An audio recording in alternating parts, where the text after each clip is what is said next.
Bismillahirrahmanirrahim. Osmanlıca belge okumaları dersine hoş geldiniz.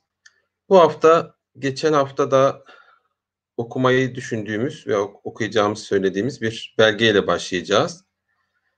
Geçen hafta Osmanlı-Amerikan Ticaret Anlaşması'nın okuması tabi biraz uzun sürünce uzun bir belgeydi. Vakit kalmamıştı. Bu hafta, bu geçen hafta okumayı düşündüğümüz fakat okuyamadığımız Sultan Abdülmecid'in sadrazam tayini hakkındaki Hattı Hümayun'u okuyacağız ilk olarak.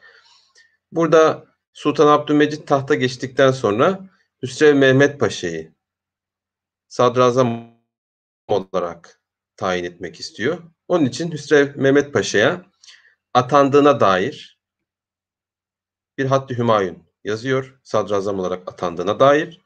Bu Hattı Hümayun'u okuyacağız. Ardından vakit kalırsa da Sultan II. Abdülhamid'in yine Sultan Abdülmecid'in, babası Sultan Abdülmecid'in hattıyla Sultan II. Abdülhamid'in doğum belgesi diyebileceğimiz Sultan II. Abdülhamid'in doğduğuna dair Sultan Abdülmecid'in Hattı Hümayun'u okuyacağız.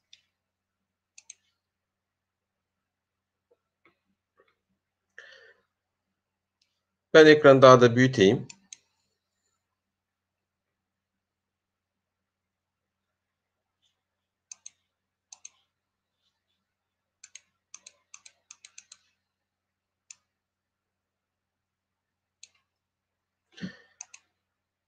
Tabii Hüsrev Mehmet Paşa kimdir dersek, Hüsrev Mehmet Paşa başta Mısır olmak üzere birçok eyalet ve şehirde valilik yapmış bir paşa. 11 sene kaptanı deryalık yapmış. Yine 2 kere seraskerlik makamına getirilmiş. Çok deneyimli ve tecrübeli bir devlet adamı. Sultan Abdülmecid de tabii tahta geçtiğinde daha yaşı çok küçük. Yani Sultan II. Mahmut biraz daha erken bir yaşta vefat ediyor ki zaten Sultan Abdülmecid de çok uzun yaşamıyor. 21 sene tahta duruyor Sultan Abdülmecid ama o da tahta geçtiğinde yaşı küçük. O açıdan tecrübeli bir devlet adamını ilk olarak sadrazam olarak tayin etmek istiyor. Hüseyin Mehmet Paşa'nın bir özelliği var. Türk İslam devletlerinde uygulanan ve gulam sistemi olarak nitelendirilen sistemin son büyük uygulayıcısıydı. Sayıları yüzü bulan küçük yaştaki çocukları evlat edinmiş, onları özel hocalarla kendi evladı gibi yetiştirmiştir. Ve daha sonra da devlet memuru olmalarını sağlamıştır. Mesela bu şekilde devlet memuru olmasını sağladığı gulam sistemiyle evlatlıklarından bir tanesi daha sonradan sadrazam olacak İbrahim Ethem Paşa ve yine Kaptan Derya İzzet Paşa da bunların arasında bulunmaktadır. Yine Sultan II. Mahmud'un Asakir-i Mansure-i Muhammediye ordusunda Hüsrev Mehmet Paşa'nın yaklaşık 80 civarında evlatlığının bulunduğu biliniyor.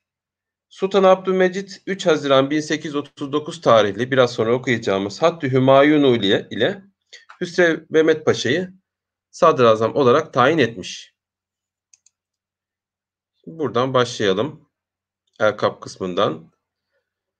Yine tabii en başta davet kısmı var. Bismillahirrahmanirrahim. Elkap kısmına geçersek. Benim veziri hamiyet semir ve müşiri sadakat masirim Hüsrev Mehmet Paşa. B, nun, mim, benim, V, Z, Y, Ra, veziri, Ha, mim, Y, T, sin, mim, Y, Ra, hamiyet semir, V, mim, şın, Y, Ra, müşiri, sat, dal, elif, kaf, T, mim, sat, Y, Ra, mim, sadakat masirim, Hı, sin, ra, vav, hüsrev, mim, ha, mim, dal, Mehmet, p, elif, şın, elif, Mehmet Paşa.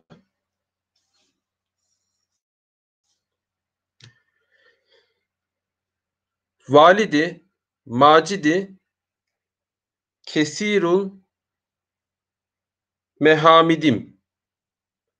Sultan Mahmud Han Hazretleri'nin, tabi Sultan II. Abdülhamit yeni vefat etmişti. Bu tayin yapıldığı zaman Sultan Abdülmecit tahta yeni geçmişti. O açıdan önce Sultan II. Mahmud'un vefat haberiyle Hattı Hümayun'a başlıyor.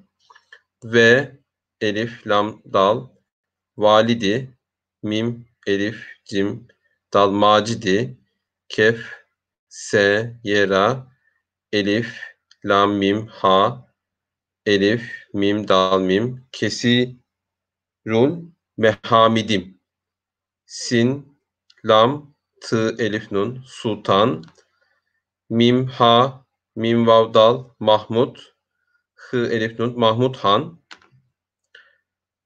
ha, dat, ra, te, lam, ra, ye, nun, kâfirün Hazretleri'nin bi takdirillahi teâlâ irtihalleri vukuuyla seriri şevket masiri hilafet b, t, kaf, dal, ye, ra bi takdirillahi elif, lam, lam, he takdirillahi te, ayın, elif, lam, ye teâlâ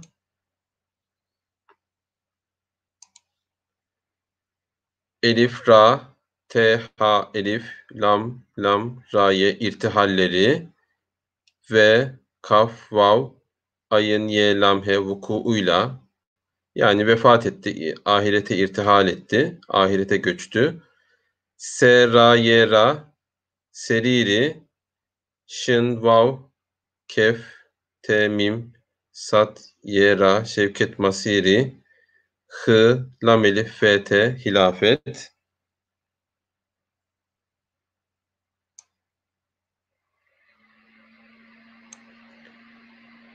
Tabi burada işin, yani ifadenin ilginç tarafı,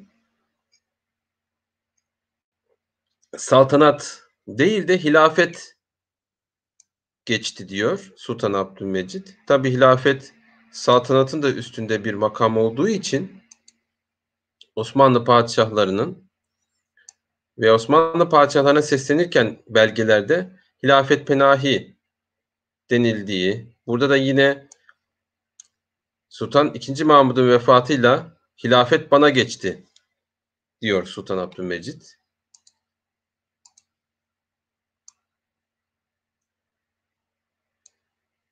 Bil irs vel istihkak Zat-ı Hümayunumuza intikal ile B, elif, lam, elif, ra, se, bil irs, ırsen, soy olarak ve elif, lam, elif, sin, t, ha, kaf, elif, kaf, bil istihkak. Tabi Osmanlı Devleti'nde Sultan 1. Ahmet'ten sonra itibaren Ekber Erşet sistemi olduğu için yani hak da benim diyor Sultan Abdülmecit. Bil istihkak. Zat-ı Hümayunumuza Z, elif, t, zatı, h, mim, elif, y, vav, nun, mim, z, h, Hümayunumuza elif, nun, t, kaf, elif, lam, intikal, elif, y, lam, he ile bil cümle memalik ve ibadı min kıbelir rahman uhde-i şahanemize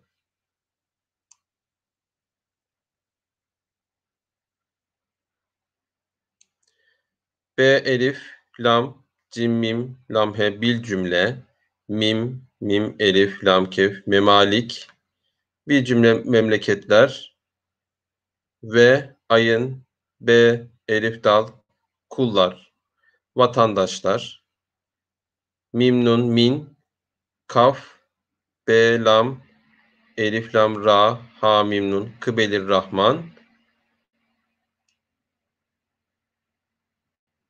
ayın he, dal, he, hemze, uhdeyi. Tabi burada Müslümanlara kastediyor. Yani halife olduğu için sadece Osmanlı vatandaşları değil, Osmanlı Devleti'nin dışındaki Müslümanların da halifesi olduğum demek istiyor. Şın, elif, he, elif, nun, he, mim, z, he, şahanemize.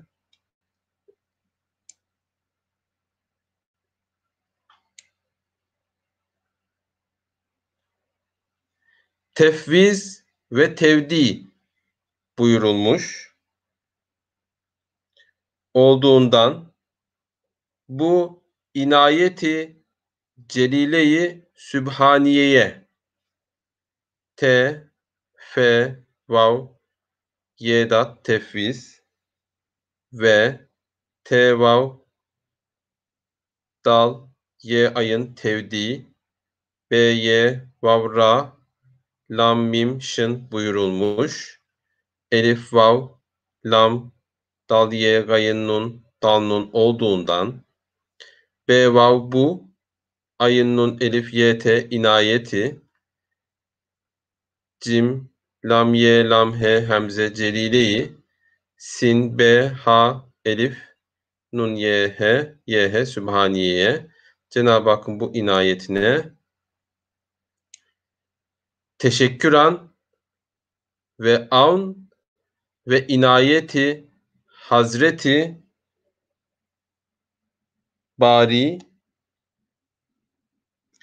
ve imdadı ruhaniyeti T, şın, kef, ra, elif, tenvin, teşekküran ve ayın, ve nun ve avn ve ayın, nun, elif, yete, inayet, yardım, inayeti, hadat, rate, hazreti, b, elif, raye, bari ve elif, mim, dal, elif, dal, imdadı, ra, vav, ha, elif, nun, yete, ruhaniyeti,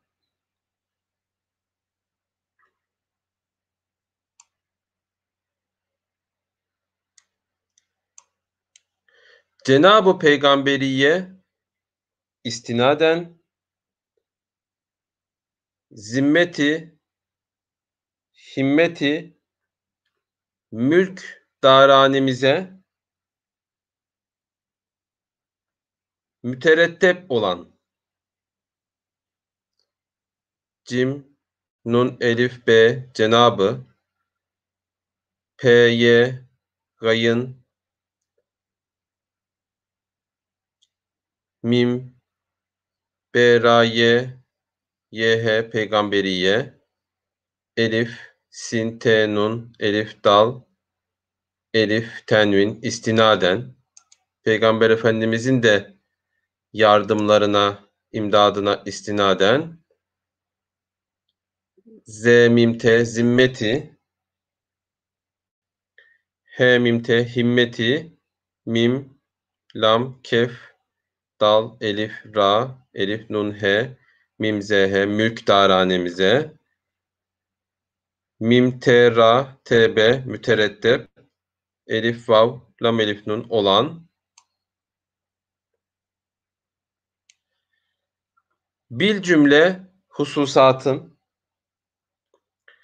şer'i şerife tatbiken mihveri layıkında, tabi burada bizimle alakalı vazifemizle ilgili olan her şeyinde, hususunda şer-i şerife uygun olmasını istediğini Sadrazam'la da bu hususu da hatırlatıyor. B, elif, lam, cim, mim, lam, he, bil cümle, hı, sat, vav, sat, elif, t, kafinin hususatın, bil cümle hususların, şın, ra, ayın, şer'i, şın, ra, yfh, şer-i şerife, t, tı, b, y, kaf, elif, tenvin, tatbiken, mim, ha, vav, ra, mihveri, lam, elif, ye, kaf, nun, dal, he, layıkında, aynı zamanda olması gerektiği şekilde iradesiyle kâffe-i ahali ve fukara ve aceze ve reayanın istihsan-ı asayişi huzurları. Şuraya kadar da okuyalım. İstihsan-ı asayişi huzurları. Tabi uzun tamlamalar var. Onları da yarıda kesmek olmuyor. O zaman anlaşılmıyor. Elif, ram, ra, elif, dal, he, sin, ye, lam, he iradesiyle kef, elif, fe, he, hemze, kafeyi, elif, he, elif, lam, ye, ahali, bütün ahali. Tabi kimler bu ahali? Hemen kafeyi ahali dedikten sonra doğrudan ve fukara ve aceze demesi, yani fakirler ve muhtaç durumda olanlar, acizlerin özellikle belirtilmesi, bunların gözetilmesi, bunların halinin, durumlarının gözetilmesi noktasında ikazda bulunulması da Osmanlı Devleti'nin önemli özelliklerinden biriydi. Her padişah bu hususa dikkat ediyordu. Bunu belgelerin çoğunda bu şekilde görebiliyoruz. Ve, fe, kaf, ra, elif ve fukara ve ayın, cim, zh ve aceze ve ra, ayın, elif, ye, elif, nun, kafinin ve reayanın ve yine bütün vatandaşların diyebiliriz. Elif, sin, th, sat, elif, nun, istihsanı, elif, istihsali, pardon, sat, elif, lam, istihsali, elif, sin, elif, ye, şın, asayişi, ha, dat, vav, ra, lam, raye, huzurları. Tabi asayişlerine de dikkat edecek. Sadrazam olduğu için tabi bütün hususlarla alakalı. Huzurları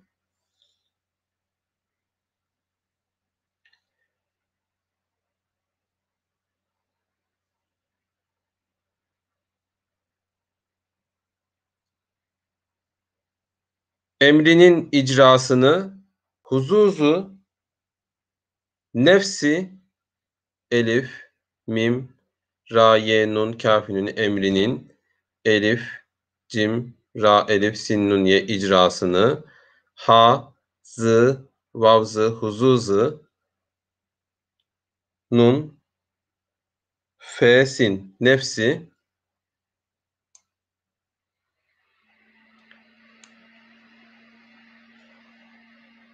Hümayunuma betercih ve belki baisi mahzuziyet ve mübahat addetmiş.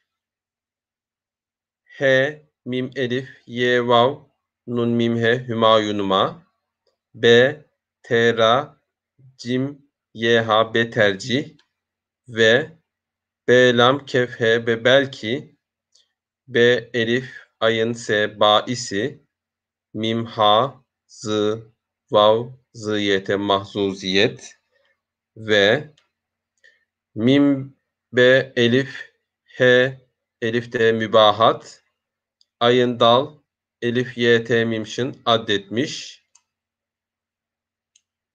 olduğumdan iş bu ümniye-i Hümayunumuzun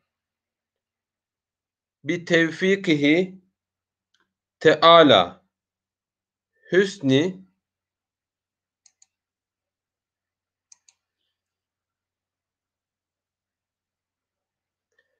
elif, vav, lam, dal, ye, gayın, mim, dal, nun olduğumdan elif, şın, be, vav iş bu elif, mim, nun, ye, he, hemze, ümniye-i he, mim, elif, ye, vav, nun, mim, z, kafinini Hümayunumuzun b, t, vav, kaf,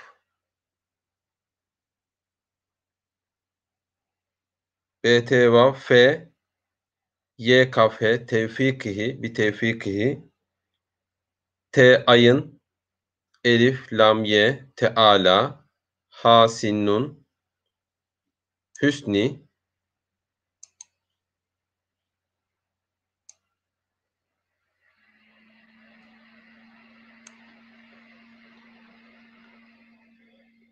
husulü her hal ve etvarda mücerreb ve kar dide bir zatı hamiyet simatın. Tabi burada nasıl bir sadrazam istediğini, yani bunları da her şekilde yapacak, halledecek işleri, devlet işlerini, onları anlatıyor Sultan Abdülmecit. Ha, sat, vav, lam, ye, husulü, he, ra, ha, elif, lam, her hal ve elif, tı, vav, elif, ra, dal, he, etvarda, mim, cim, ra, be, mücerreb ve kef, elif, ra, dal, ye, dal, he, kar, dide, be, ra, z, elif, te, zatı, ha, mim, ye, te, sin, mim, elif, te, kafinünü, hamiyet simatın,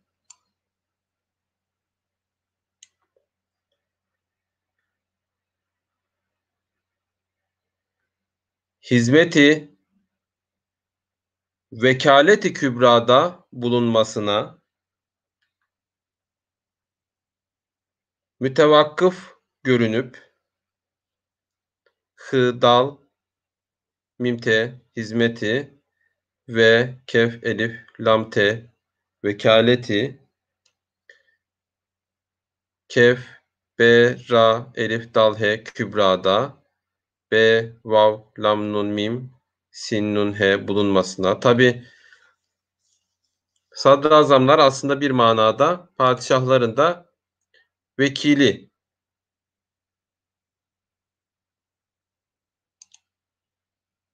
O açıdan padişah belki çoğu mühür, sonuçta devletin en yüksek devlet memuru, yetkisini de sadrazama veriyor. Doğal olarak da sadrazamdan çok büyük şeyler bekliyor. Burada da o ifadeleri de görebiliyoruz. Kef, be, ra, elif, dal, he kübrada be, vav, lam, nun, mim, sin, nun, he bulunmasına mim, te, vav, kaf, fe mütevakkıf kef, vav, ra, nun, ye, vav, be görünüp, tabi bazı yerlerde harf hataları olduğunu fark ediyorsunuzdur muhtemelen. Ben onları doğru halini söylemeye çalışıyorum. Tabi Sultan Abdülmecid'in bizzat el yazısı. Bunu yazdığında muhtemelen Sultan Abdülmecid 17 yaşında, tahta yeni geçmiş. 17 ya da 18 yaşında tahta yeni geçmiş. Doğal olarak bazı ifadeler, kelimeler çok orijinal ve bayağı ağır, yani mana olarak ağır ifadeler. Doğal olarak arada bazı harf hataları da muhtemelen, sonuçta katip değil, olması o kadar da normaldir diye düşünüyorum.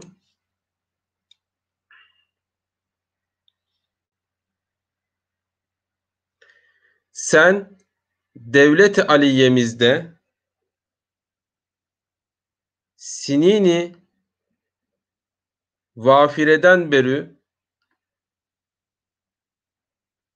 hutubu cesimede ispatı sadakat. Tabi Hüseyin Mehmet Paşa hakikaten çok tecrübeli bir sadrazamdı, devlet görevlisiydi. Evet, burada Tarık Abbas Bey tarih bölümünü davet ettim demiş. Teşekkür ederiz. Tabii burada tarih bölümü öğrencilerine Osmanlıca belge okumaları cihetinde ne kadar faydamız olursa tabii ki bizim için de o kadar kârdır. İnşallah bu çalışmamız onların da Osmanlıca belge okumaları konusundaki kabiliyetlerinin artması noktasında onlara bir faydası olur diye düşünüyorum. Sen, senun, sen, dal, vav, lamte, devleti, ayın lam, ye, mimze, dal, he, aliyemizde, sinnun, yenun, sinini ve elif, fe, rahe, dal, nun, be, ra, vav, vafireden börü. Yani eski zamanlardan, eski senelerden beri devlete hı, tı, vav, be, hutubu,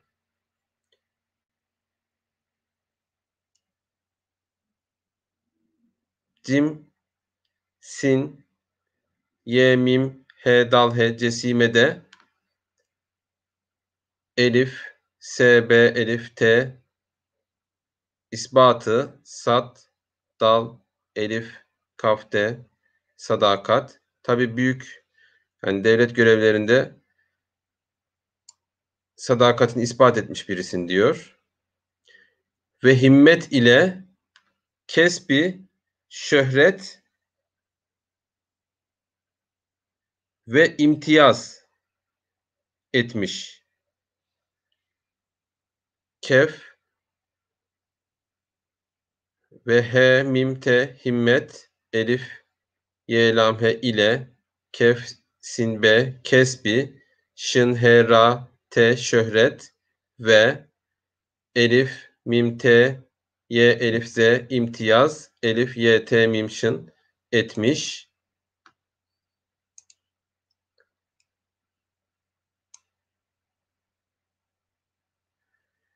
Ve Şeyhülvüzera namını ihraz eylemiş.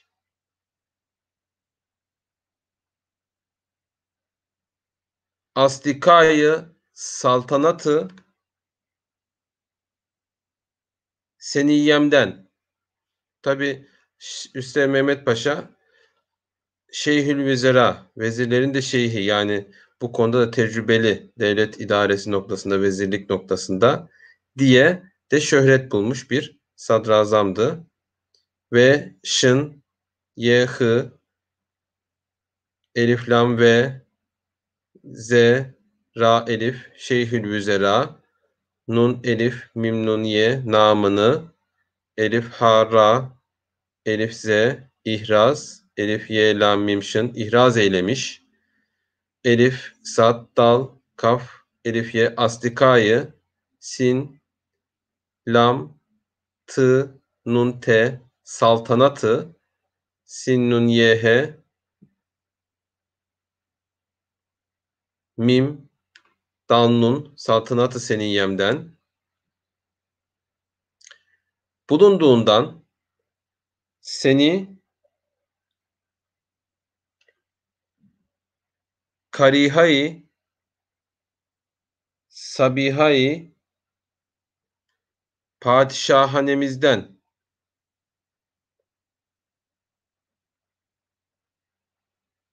padişahanemden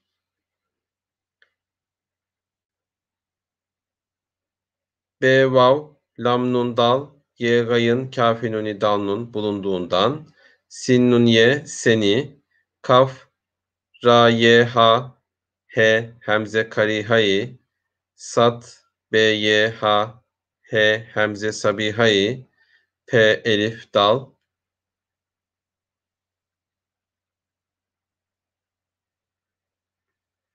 şın,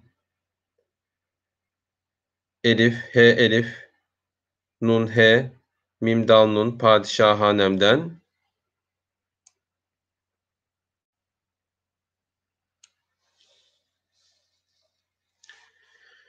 umuru dahiliye ve hariciye ve mesalihi maliye ve askeriyeye ve elhasıl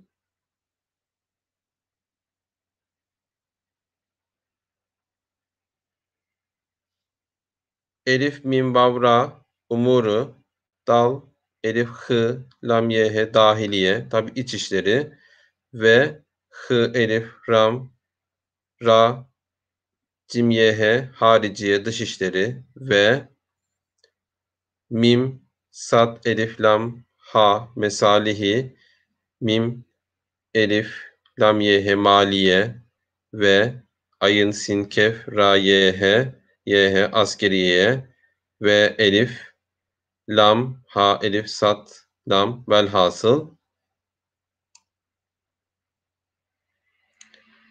Kaffe-i hususata nezareti şamile ile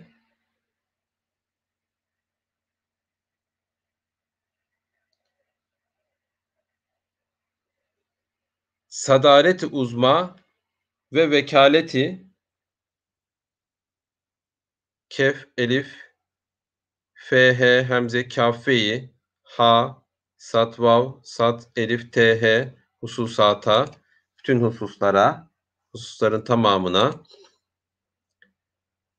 nun, z, elif, ra, te, nezareti, şın, elif, mim, lam, he, şamile, elif, ye, lam, he ile,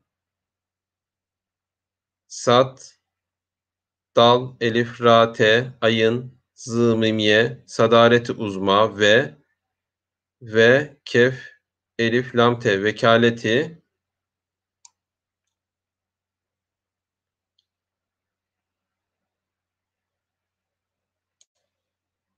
mutlakayı kübra,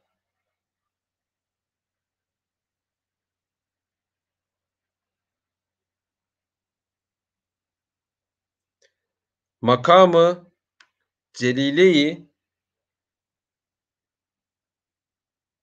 makamı celiline bil istiklal, intihap ve tayin eyledim.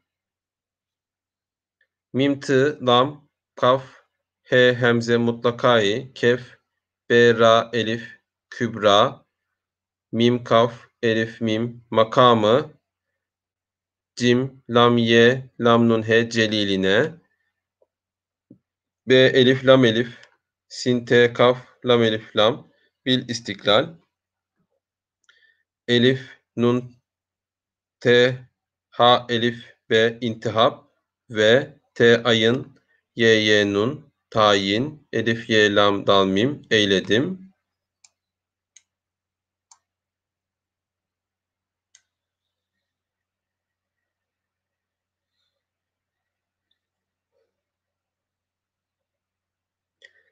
Sen dahi bu inayeti celile-i padişahanemin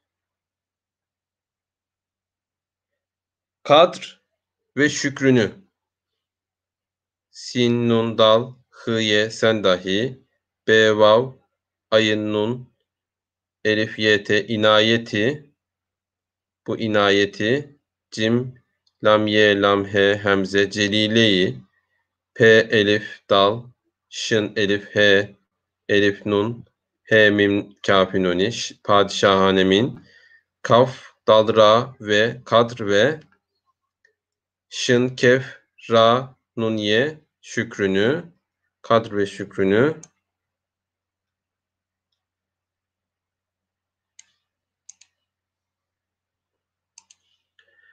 bilerek ve habli metini şeriatı mutahharaya kemaliyle tevessül ve bil cümle b, y, lam, he, ra, kef bilerek ve ha, be, lam, habli, mim, te, ye, nun, metini, şın, ra, ye, ayın, te, şeriatı, mim, tı, he, ra, he, ye, he, mutahharaya, kef, mim, elif, lam, ye, lam, he, kemaliyle, te, vav, sin, lam, tevessül ve b, elif, lam, cim, mim, lam, he, bil cümle,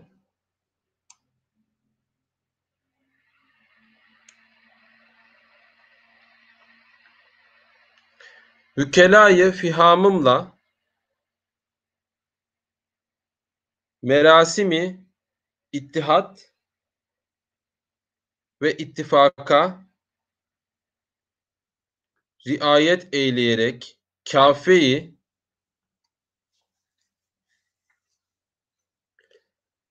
ve kef lam elif ye vükelayı fe ha elif mim mim lam he fihamımla mim ra elif sin mim merasimi elif t ha elif dal ittihat ve elif t f elif kaf he ittifaka ra ayın elif y t riayet. Tabi diğer vekil diyor. Nazır yani bakanlar, onları kastediyor. Onlarla da tabii ki uyumlu çalışması gerekiyor sadrazamın. Onların başı diğer vezirlerin, o zaman zaman vekil ya da nazır denilmiş. Vekillerin ya da nazırların ya da vezirlerin, onlarla da sadrazamın tabii ki uyumlu çalışması gerekiyor. Onu ifade ediyor.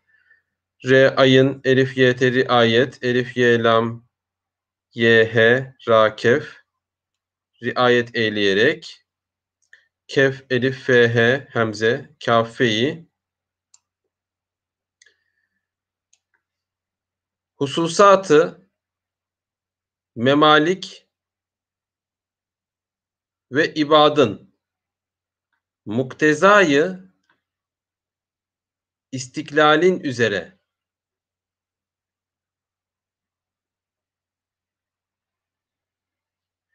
ha sat vav sat elif t hususatı mim mim elif lam kef memalik ve ayın b elif dal kafinuni ibadın mim kaf t dat elif y muktezayı elif sin t kaf lam elif lam kafinuni istiklalin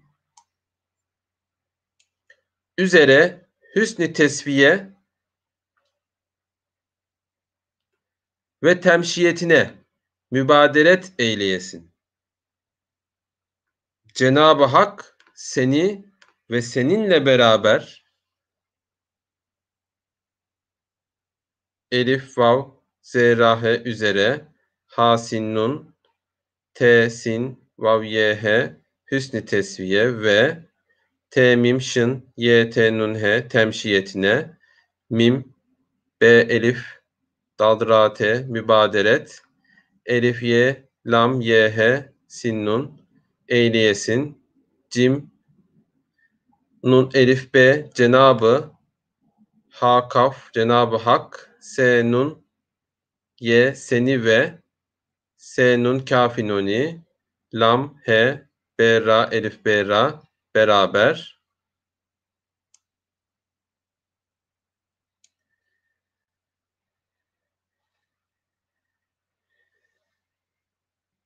dinü devletime hizmet ve sadakat eyleyenleri dareinde muvaffak ve aziz eylesin amin diye duayla da bitiriyor Sultan Abdülmecit.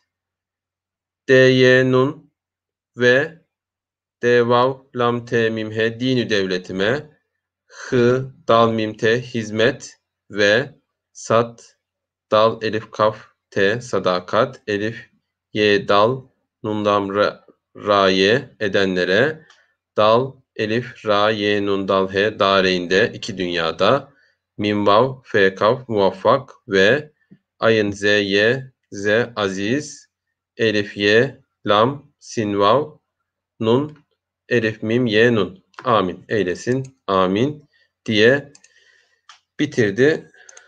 Sultan II. Abdülhamid'in doğum belgesini de kelime kelime okuyacak kadar da vakit kaldı sanırım. Onu da okuyalım.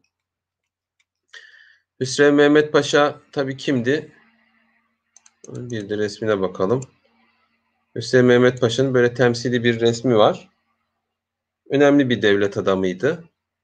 O açıdan onun tayin belgesini Sultan Abdülmecid'in bizzat kendi el yazısından okumanın da tabii farklı bir değeri var. Şimdi Sultan II. Abdülhamit doğduğu zaman yine babası Sultan Abdülmecid sadrazamına haber veriyor.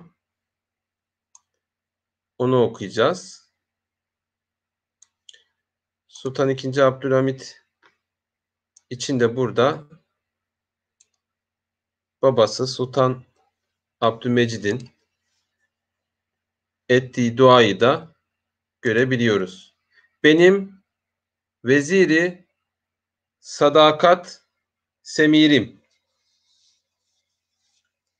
Sultan II. Abdülhamit 1842 senesinde Eylül ayında doğuyor. Tabii şöyle bir şey var. Orada Sultan Abdülmecid'in bir kızı daha oluyor. Belgede tam tarih yok. Bu ayın 16'sı deniyor. Fakat Ramazan'ın 16'sı mı, bir önceki ayın 16'sı mı? Orada Eylül'de doğmuş olma ihtimali o açıdan bu belgeye göre Sultan Abdülhamid'in daha mantıklı görünüyor. Şimdi okuyunca da zaten anlayacaksınız. Cenabı Hallak-ı Cihan'ın lütf ve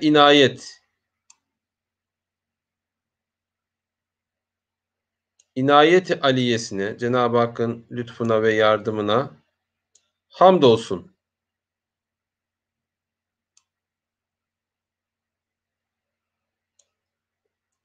İş bu mahı halin, yani mevcut ayın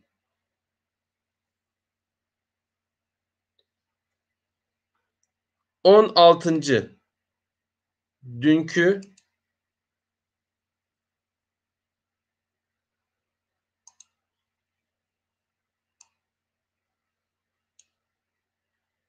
çarşamba günü saat, Sultan II. Abdülhamid'in doğduğu saati de tabi burada görmüş oluyoruz. Saat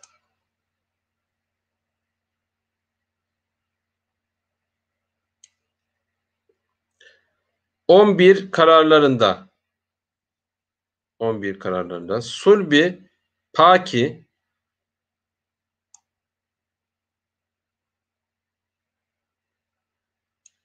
şahanemizden bir şehzade.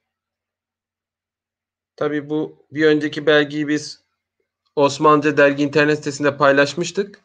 Bu belgeyi de ben belgelerde tarih Twitter hesabımdan paylaşacağım. Oradan da tekrardan indirip bu videoyu daha sonradan da yine daha ayrıntılı kelimeleri görmek isteyenler oradan da takip ederek kelime kelime okuyabilirler. Şahanemizden bir şehzade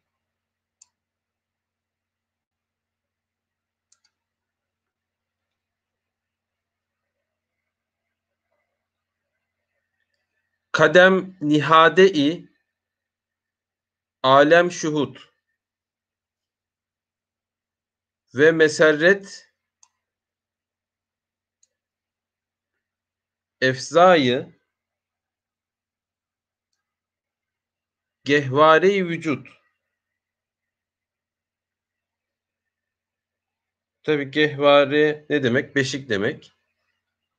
Yani doğdu. O tabii daha sevinçli bir şekilde doğdu.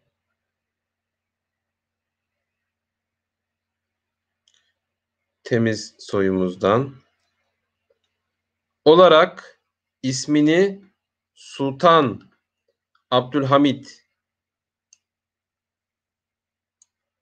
tesmiye eyleyip Abdülhamit ismini koydum diyor, isimlendirdim.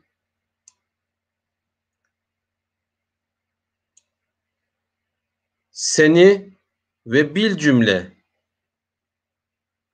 bendeganı saltanatı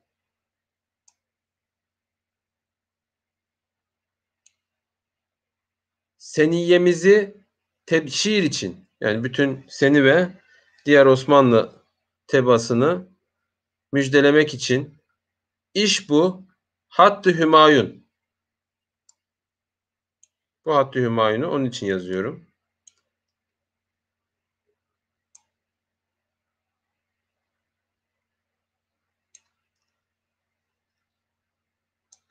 Hattı Hümayun'u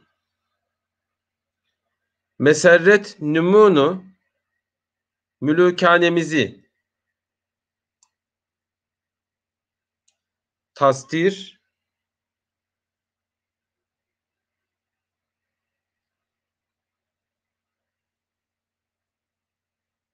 Ve Darüs Saadet-i Şerifem A'sı, yani bu Hattı Hümayun'u yazıyor. Darüssaade A'sı ile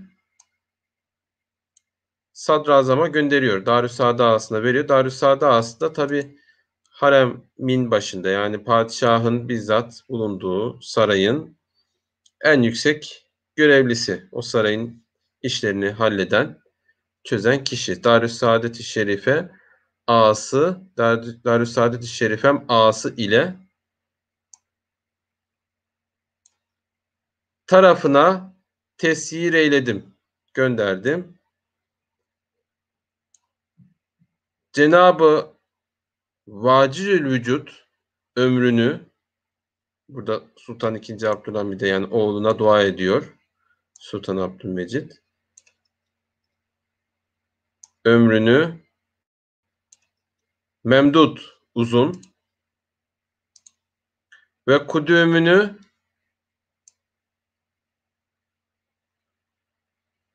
yani artık dünyaya ayak basmasını, zat-ı şahanemize ve kâfe-i ibadullah'a, yani bana ve bütün Allah'ın kullarına müteyemmen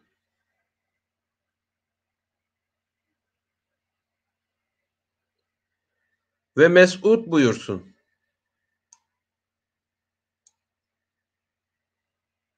Amin. Bu meserret-i cemileden, bu güzel sevinçten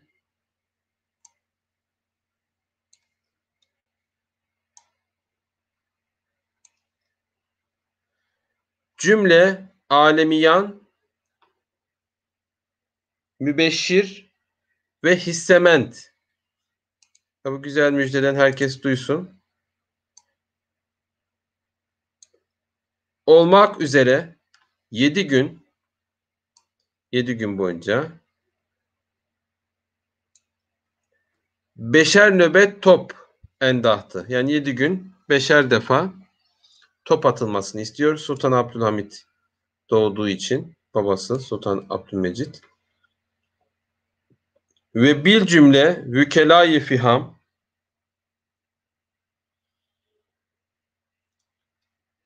tabi o önde gelen vezirler, bakanlar ve bendeganı sıdk ittisamımız,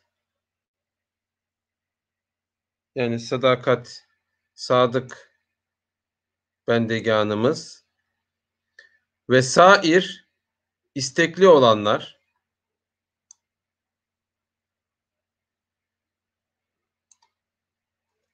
dahi eyyam-ı meskure gecelerinde, yani bu 7 gün boyunca da geceleri isteyenler, tabi devletin üst kademesi, onun dışında da isteyenler, kimseye bir zorunluluk yok. İkadı kanadil ile icrayı, yani kandil yaksınlar, ışık yaksınlar geceleri.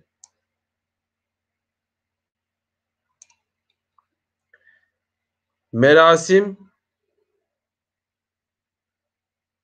sürur ve şadi olunmasını. Bu şekilde sevinçli ve mutlu törenler yapılmasını, lazım gelenlere tenbih ile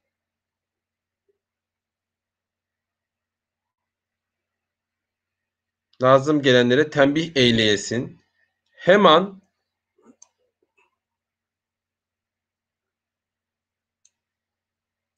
Cenab-ı Rabbül Alemin sülale-i tahiremizi,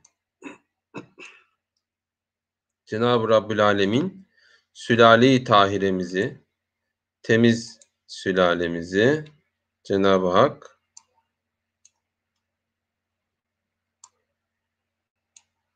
ilelebet baki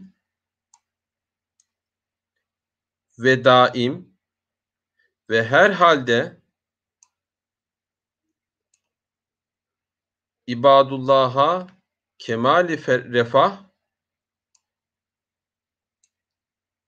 ve asayiş ihsan buyursun. Tabi Cenab-ı Hak kemali refah ve asayiş buyursun bütün kullarımıza, bütün Allah'ın kullarına Cenab-ı Hak kemali refah ve asayiş buyursun. Tabi burası da Osmanlı Devleti'nin bir refah devleti olduğunu, yani vatandaşının mutluluğu ve kolay geçimini sağlaması, huzur ve emniyet içinde yaşaması için Osmanlı Devleti'nin devlet politikasının böyle olduğunu, bu ifadelerden de padişahın bizzat kendi ifadelerinden de el yazısıyla yazdığı ifadelerini de anlıyoruz. İhsan buyursun, amin. Bi hürmeti Resulü Sakaleyn diye dua ile bitiyor. Sultan II. Abdülhamid'in babası Sultan Abdülmecit tarafından yazılan bir nevi doğum belgesi diyebiliriz. Bu Sultan II. Abdülhamid'in hangi gün saat kaçta doğduğunu da burada yine babası yazmış ve 7 gün top atılmasını, törenler yapılmasını istemiş.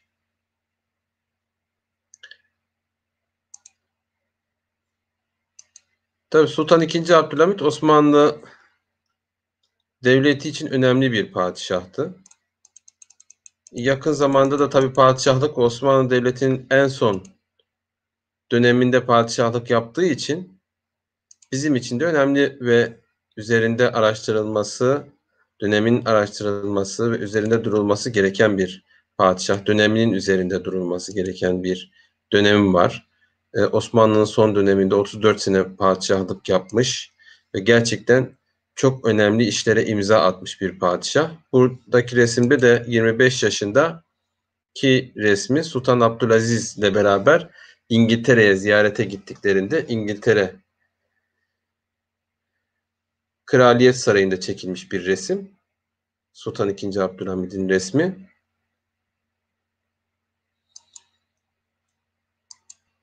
İnşallah haftaya farklı bir belge okumayı düşünüyorum. Daha farklı bir belge. Tabii bir arkadaşımız sormuş, diplomatik belgeler var mı? Bir önceki hafta okuduğumuz Osmanlı-Amerikan ticaret anlaşmasıydı. Yani her hafta aynı tarz belgeler okumayalım diye biraz. Onun için farklı türlere, farklı konulara değinmeye çalışıyoruz. Ondan da daha önceki haftada bir hukuki mütalaa okumuştuk. Babali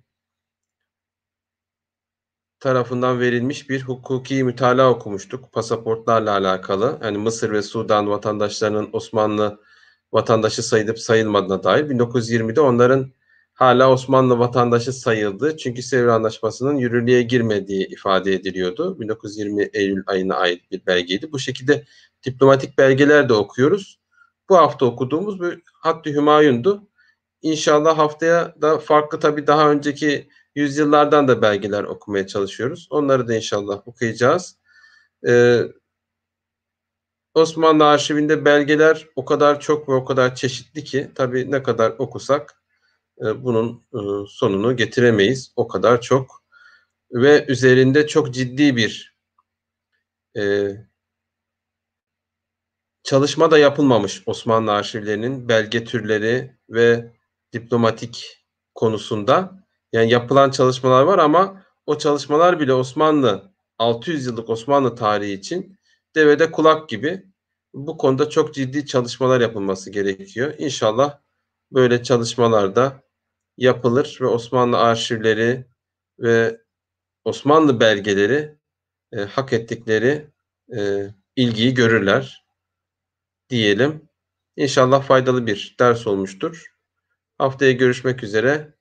Hayırlı akşamlar, selamlar.